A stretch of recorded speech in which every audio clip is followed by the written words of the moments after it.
What's up, good people? It's your girl Shantavia, and welcome back to Shantavia Speaks, where we heal, grow, and evolve together.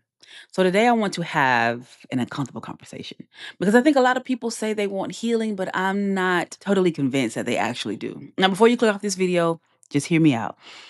Do we actually want healing, or do we just want the pain to stop? Because those are two completely different things. I don't think most people really want healing. I think most people just want relief. Like we want the anxiety to disappear without confronting the thinking that's feeding it. We want healthier relationships without becoming emotionally healthier ourselves. We want peace, but we keep choosing chaos because chaos feels familiar. We want the different results, but we keep exhibiting the same behaviors. We want God to change our life, but without allowing him to change us.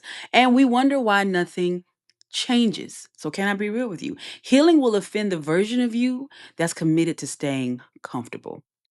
Why is that? Because healing calls you out. Healing shines a light on the very parts of yourself you've been trying to ignore. It exposes the excuses you've been making. It confronts the lies you've been telling yourself. It reveals the patterns you've been repeating. It forces you to ask yourself hard questions. Questions like, why do I keep choosing people who don't choose me? Why do I need everybody else's approval? Why don't I love myself the way that I should? Healing doesn't let you hide behind your pain. It doesn't let you blame everybody else either. Healing says, yes, what happened to you mattered, but what are you going to do about it now?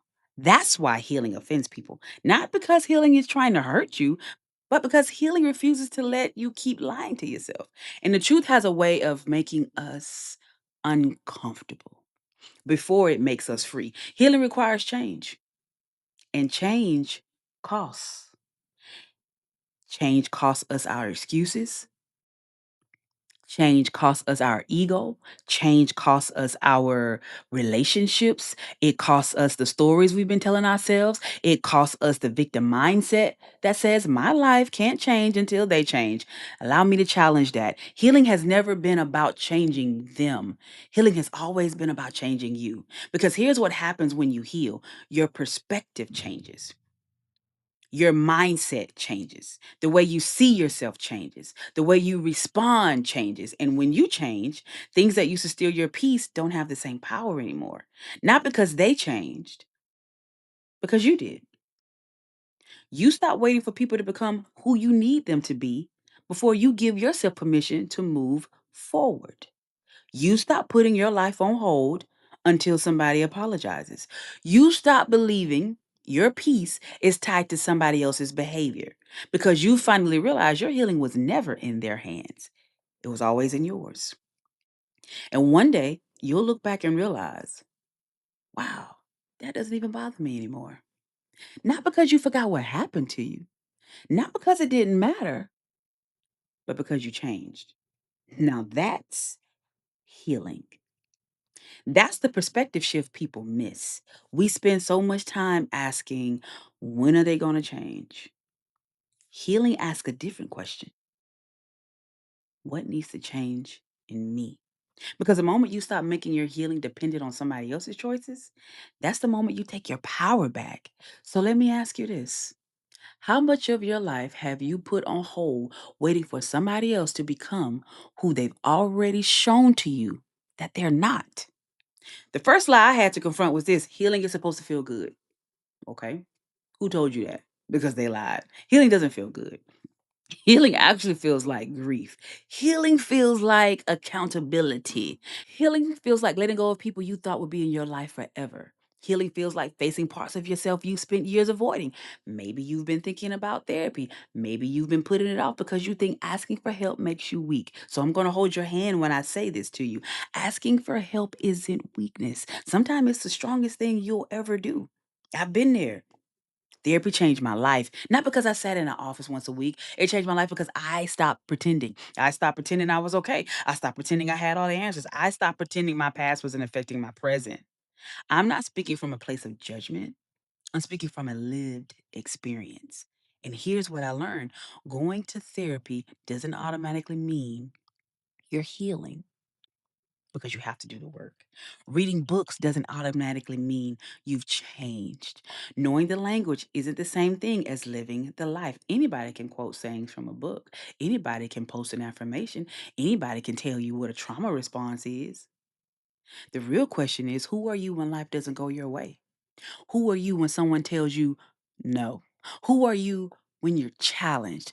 Who are you when you're triggered? Because that's when healing shows up, or it doesn't. Let's have a truth moment. People are a lot of things until they come into the presence of someone who actually is.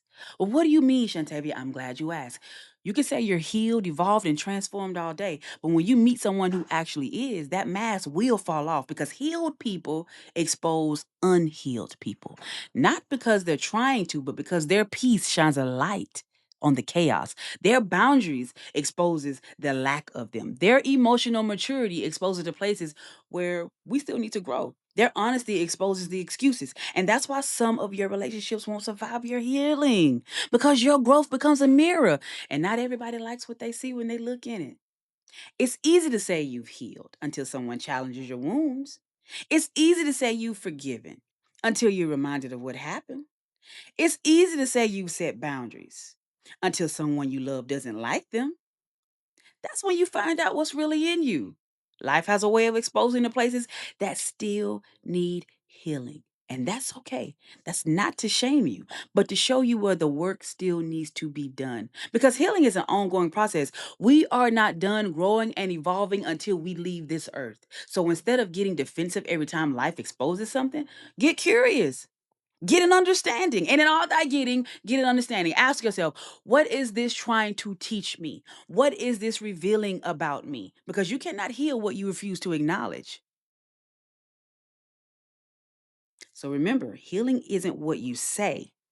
Healing is what shows up when life squeezes you. Because people are a lot of things until they come into the presence of someone who actually is that thing. So don't just tell me you're healing. Show me. Show me by the way you respond when you're hurt. Show me by the boundaries you keep. Show me by the peace you protect. Show me by the responsibility you take for your own life. Now that's healing. Not just knowing better, becoming better. Thank y'all so much for spending this time with me today. If you want more encouragement throughout the week, join my free newsletter. Letters from Shantavia. The link is down in the description. If you're watching on YouTube, don't forget to like, share, subscribe, and leave me a comment. I love hearing from you. I want to know what truth challenged you the most. And if you're listening on the podcast, be sure to follow the show. And remember, I see you healing, and it looks so good on you.